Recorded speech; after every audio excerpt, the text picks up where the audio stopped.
할렐루야. 오늘은 사순절 16번째 날입니다. 온 천하에 다니며 만민에게 복음을 전파하라. 온 천하를 다니며 만민에게 복음을 전파하라 라고 하는 제목으로 함께 은혜를 나누고자 합니다. 오늘 설교의 제목이 조금 부담스럽지 않으십니까? 온 천하를 다니며 복음을 전파하라. 이 복음을 전하는 사명은 성도로서 당연한 의무이지요. 그런데 사실 의무라는 것이 약간 우리를 부담스럽게 합니다. 이 대한민국의 국민에게는 여러 의무가 있죠. 그 중에 납세와 병역의 의무가 있습니다. 이 납세의 의무는 세금 내는 것을 말하지요. 그러나 이미 내 주머니로 들어왔던 돈을 다시 나라에 내는 건 왠지 아쉽고 아깝고 부담스럽습니다. 군대도 그렇죠. 2년 가까운 시간을 젊은 청년들이 군에서 보내야 됩니다. 내가 누군가의 희생 때문에 안전하게 생활했기 때문에 나 역시 희생한다라고 여기면 당연한 것이겠지만 이 당하는 사람들의 입장에서는 꼭 그렇지만은 않습니다. 그러니까 2년의 시간이 아깝게 느껴지지요. 그래서 청년들이 군대를 갈 때 나 군대 간다라는 표현 대신 군대에서 썩는다 이런 표현을 쓰죠. 의무는 우리를 부담스럽게 합니다. 주님도 복음 전파에 대한 부담감을 아마도 아셨을 것이라고 여겨집니다. 오늘 본문은 예수님의 유언과 같은 말씀입니다. 오늘 본문의 병행 구절 중에 하나가 바로 사도행전 1장 6절로 8절입니다. 예수님의 최종 말씀, 예수님의 유언과 같은 말씀이라고 해도 무방할 것입니다.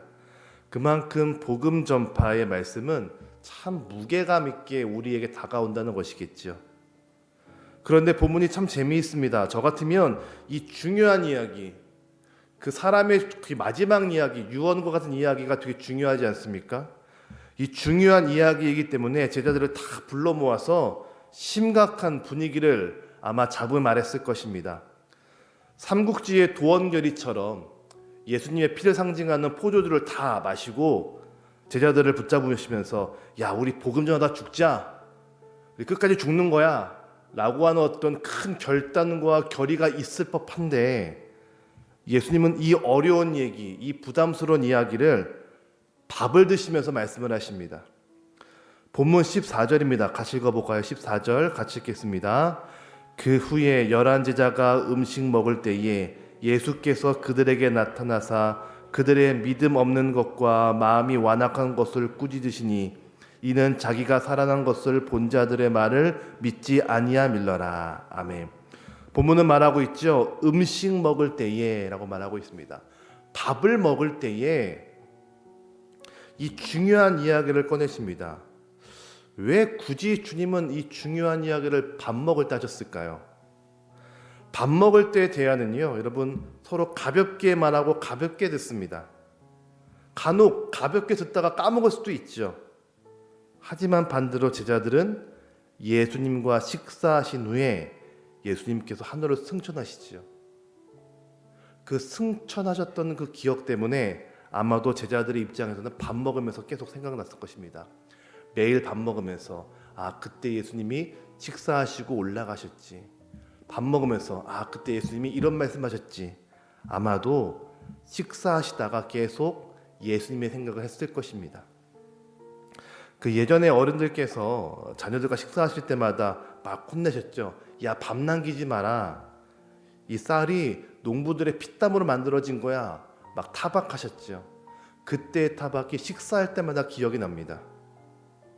똑같은 이치인 것이죠. 식사하실 때마다, 밥 먹을 때마다 그래, 주님이 그때 그런 말씀하셨지. 그때 우리가 복음을 전파해야지. 예수님의 가장 큰 무거운 이야기였지 라고 생각하셨기 때문에 주님은 이 무거운 이야기를 밥 먹으면서 하셨을 것이라고 생각을 해봅니다. 전 여기에 오늘 말씀에 핵심이 있다고 생각을 합니다. 복음 전파의 사명 참 무겁고 어렵죠. 그러나 매일 먹는 밥처럼 매일 주님과 동행할 때 복음의 역사는 이루어집니다. 그래서 주님은 자신을 일컬어서 나는 생명의 떡이라고 말씀하시지요. 나는 생명의 떡이다. 이 떡이란 단어가 우리로 보자면 밥이란 말입니다. 나는 생명의 밥이다. 밥. 매일 먹어야 되는 것. 꼭 먹어야 살 수 있는 것.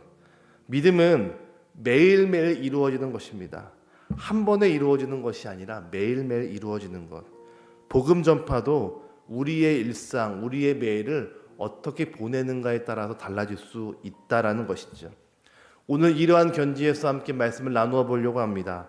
오늘 말씀을 함께 나누고 함께 기도하며 우리가 매일 오늘을 어떻게 살 것인가 같이 말씀을 나누고 함께 기도하는 복된 시간 되시기를 주님의 이름으로 축원합니다.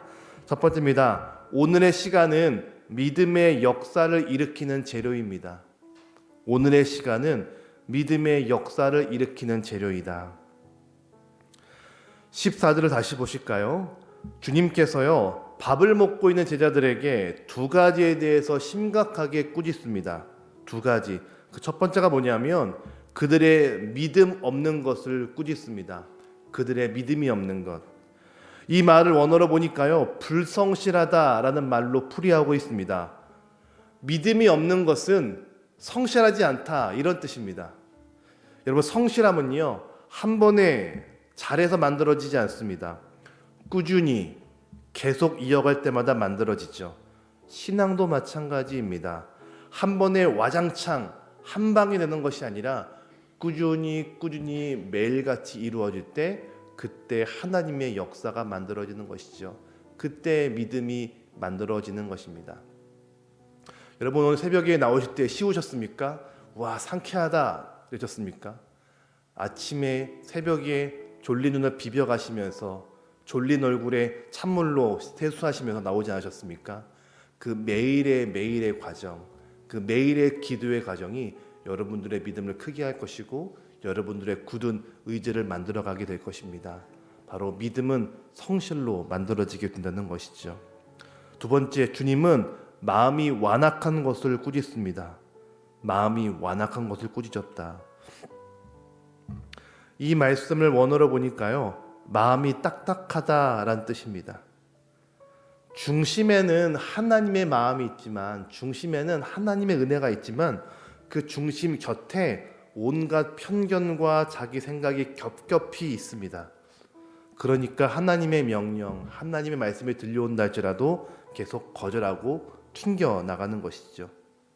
이 불성실한 믿음, 또 완고한 믿음의 자세를 깨트리는 것은 매일 조금씩 신앙의 장애물들을 깨트리고자 하는 일상의 노력을 통해 회복될 수 있습니다. 빌리 그레함 목사님과 함께 사역을 했던 킴 웍스라고 하는 한국인 출신의 시각 장애인 자매가 있습니다. 이분은 한국 전쟁 때 미국으로 입양된 시각 장애인입니다. 이분이 예수를 믿고 목사님과 함께 집회를 다니면서 간증을 했습니다. 어느 날 이분이 이런 말씀을 했습니다. 여러분, 사람들이 장님인 저를 인도할 때 100m 앞에 무엇이 있다라고 말하지 않습니다. 대신 지금 발 앞에 물 웅덩이가 있으니까 건너뛰어라. 지금 발 앞에 층계가 있으니까 한 발을 올려놓아라. 이렇게 말을 합니다. 나를 인도하시는 분을 믿고 한 걸음씩 옮기기만 하면 어느덧 저는 목적지에 도착을 합니다. 하나님도 우리를 이와 같이 인도하십니다. 우리는 10년 후, 20년 후를 알지 못합니다. 대신 오늘 무엇을 할 것인가 보이시는 하나님께 믿음으로 순종하면서 오늘을 살면 하나님은 내일을 인도하시고 마침내 나를 향한 계획으로 나를 이끌어 가십니다. 오늘은 믿음의 역사를 만들어가는 귀한 재료이죠. 오늘을 잘 살아야 됩니다. 오늘 24시간 주님과 함께 동행하시며 함께 믿음의 길을 걷는 우리 저와 여러분 되시기를 주님의 이름으로 축원합니다. 두 번째입니다. 오늘의 전도는 하나님의 기적을 만듭니다. 오늘의 전도는 하나님의 기적을 만들다. 본문 15절은 우리 이렇게 말하고 있습니다. 15절 제가 읽겠습니다. 또 이르시되 너희는 온 천하에 다니며 만민에게 복음을 전파하라. 주님 말씀하시죠. 온 천하를 다니며 만민에게 복음을 전파하라.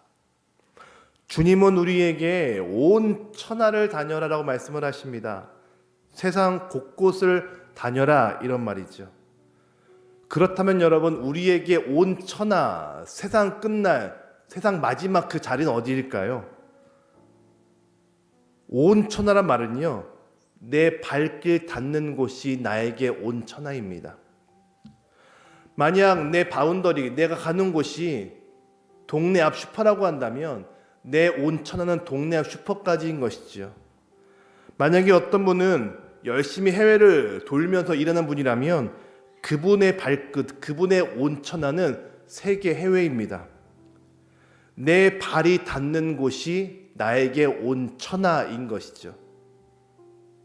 거기서 만난 사람에게 끊임없이 복음을 전하라. 이게 바로 주님의 명령이십니다. 어느 권사님에 속한 속회에요, 이 어린아이를 기르시는 아기 엄마가 있었습니다.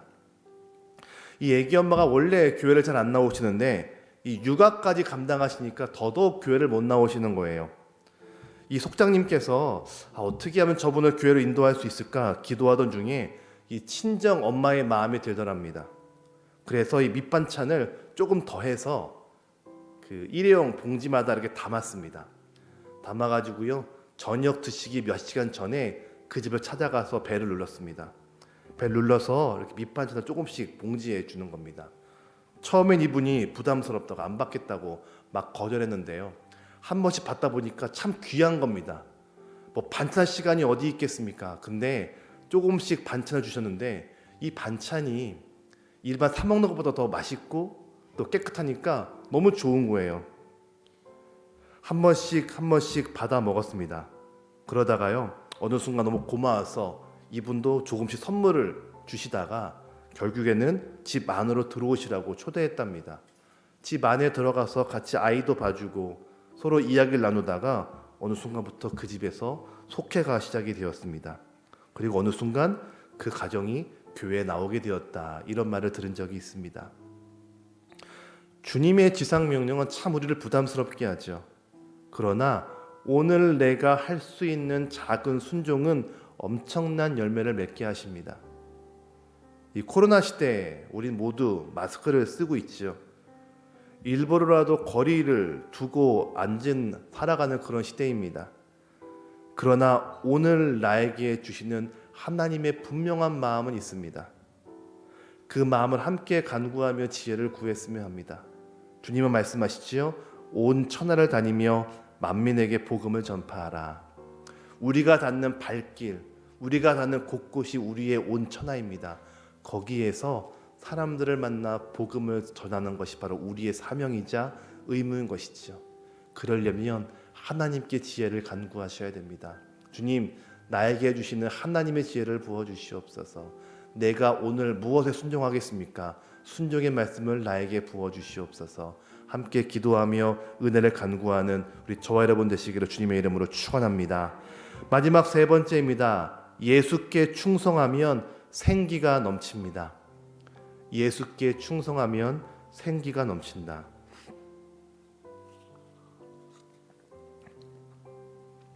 17절과 18절을 보면 이 복음 전하는 사람이 갖게 되는 능력이 있습니다. 17절, 18절 제가 읽겠습니다. 믿는 자들에게는 이런 표적이 따르리니 곧 그들이 내 이름으로 귀신을 쫓아내며 새 방언을 말하며 뱀을 집어올리며 무슨 독을 마실지라도 해를 받지 아니하며 병든 사람에게 손을 얹은즉 나으리라 하시더라. 아멘. 귀신을 쫓고 방언을 말하고 뱀을 들어올리고 병든 사람에게 손을 얹을 때 낫는다라고 말씀을 하십니다. 여러분, 이 많은 일들 원래 누가 하시던 겁니까? 예수께서 하시던 겁니다. 그럼 누구에게 이런 일이 일어날까요? 말씀 보니까요, 믿는 자들에게라고 말씀하시죠. 자, 믿는 자들에게 예수님과 똑같은 능력이 일어난다라고 예수님 말씀하십니다. 예수를 믿는 자들. 자, 믿는다란 단어를 보면요, 충성한다라고 하는 단어의 뜻도 들어 있습니다. 즉, 믿는다는 건 충성한다, 이런 뜻입니다. 믿음은 충성입니다. 충성할 때 순종이 일어나고 믿음의 확신이 생기고 진짜가 되어갑니다. 4명의 자녀를 둔 여자분이 혈소판 감소증이라고 하는 병에 걸렸습니다. 이 병은요, 피가 응고되지 않는 병을 뜻합니다. 이 여자분께서 5년간 투병 생활을 했습니다. 5년이면 웬만한 가족들도 다 지칠 법한 그런 시간이죠. 남편은 4명의 아이를 뒷바라지하고 또 간병에도 소홀함이 없었습니다. 열심히 뒷바라지를 감당하는 남편에게 아내가 무리한 부탁을 했습니다. 여보, 나 누룽지가 먹고 싶어. 남편은 군말 없이 후라이팬에 밥을 넣고 누룽지를 만들어서 아내를 먹였습니다. 또다시 아내는 이런 부탁을 합니다. 여보, 나 지금 오렌지 생과일 주스가 먹고 싶어. 남편은 한밤중에 마트를 다 돌면서 오렌지를 겨우 사다가 갈아서 아내에게 대접합니다. 이 무리한 요구에도 남편은 묵묵하게 아내의 말을 들어주죠. 나중에 아내가 이런 말을 했습니다. 긴 투병 생활 때문에 하나님을 너무 원망했다고, 하나님이 안 계신 줄 알았다고, 하나님을 향한 믿음이 흔들렸다라고 말합니다. 그래서 하나님을 향한 그 원망과 심통을 남편에게 풀었다라고 말을 합니다. 그래서 계속 무리한 요구를 했던 것이죠. 그럼에도 이 남편은 군말 없이 사랑으로 아내의 말을 들어주었습니다. 그때 비로소 아내는 하나님의 동행하심, 하나님이 살아계심을 믿게 되었습니다. 남편을 보면서 우리 예수님 저러신 분인가? 남편을 보면서 예수의 사랑이 이런 것인가? 라는 것을 조금씩 깨닫게 되었습니다. 내가 아무리 무리한 요구를 해도, 내가 아무리 부탁을 드려도 예수님은 군말 없이 들어주시고 군말 없이 그 말씀을 이어가십니다. 바로 예수의 사랑이 믿어지게 되었다라는 것이죠. 그러면서 점점 믿음이 회복되었습니다. 예수께서요, 제자들에게 평안하냐라고 묻습니다. 평안은 곧 안심이죠. 주님이 함께 하심을 믿으면 평안해지고 안심이 생깁니다. 그런데 그것을 믿는 길은 오직 주님께 충성하는 것입니다. 그럼 그때 믿어지죠. 예수님도 하나님께 죽기까지 복종하셨습니다. 복종했다, 충성했다는 뜻이죠. 그때 능력이 있고 믿음의 활력이 생깁니다. 오늘 저와 여러분에게 주님이 주시고자 하는 충성의 내용이 무엇일까요? 가정을 위해 기도하실 때 그때 주시는 마음이 있다면 충성해 보십시오. 교회를 위해 기도하실 때 나에게 충성의 마음이 든다면 그 충성에 순종해 보십시오. 여러분, 믿음은 곧 충성입니다. 달라고 기도하는 것이 아니라 주님 말씀하시면 제가 듣겠습니다, 말씀하시면 주의 종이 듣겠습니다라고 하는 그런 기도가 있을 때 그 충성의 순종을 통하여서 하나님이 일하시고 내 믿음의 활력이 생기게 된다는 것입니다. 여러분, 충성할 때 믿음의 생기를 경험할 수 있습니다. 이 말씀을 통하여서 오늘 하루가 주님과 동행하시는 거룩한 한날 되시길 주님의 이름으로 축원합니다. 같이 기도하겠습니다. 주님, 참으로 감사를 드립니다. 이른 새벽 우리 이 자리에 불러주시고 함께 기도할 수 있게 하심에 너무도 감사를 드립니다. 주님, 오늘의 시간을 통하여서 믿음의 역사가 만들어지기를 원합니다. 오늘의 전도를 통하여서 주님 하늘의 기적을 경험하기 원합니다. 주시고자 하는 그 마음에 충성하며 순종했을 때 하나님의 놀라운 일들을 경험하게 될 줄로 믿습니다. 주님, 우리에게 마음을 부어주시고 은혜를 덧입혀 주시옵소서. 간절히 기도할 때 하늘의 문을 활짝 열어주시옵시고 하나님의 뜻과 은혜가 풍성히 임할 수 있도록 인도하여 주시옵소서. 드린 예물들이 있습니다. 축복하여 주시고 빼곡히 적은 기도의 제목들마다 하나님의 때에 하나님의 방법으로 응답하여 주셔서 살아계신 하나님을 각 가정과 각 지체들이 경험할 수 있도록 주여 함께하여 주시옵소서. 감사드리고 예수님의 이름으로 기도드립니다. 아멘.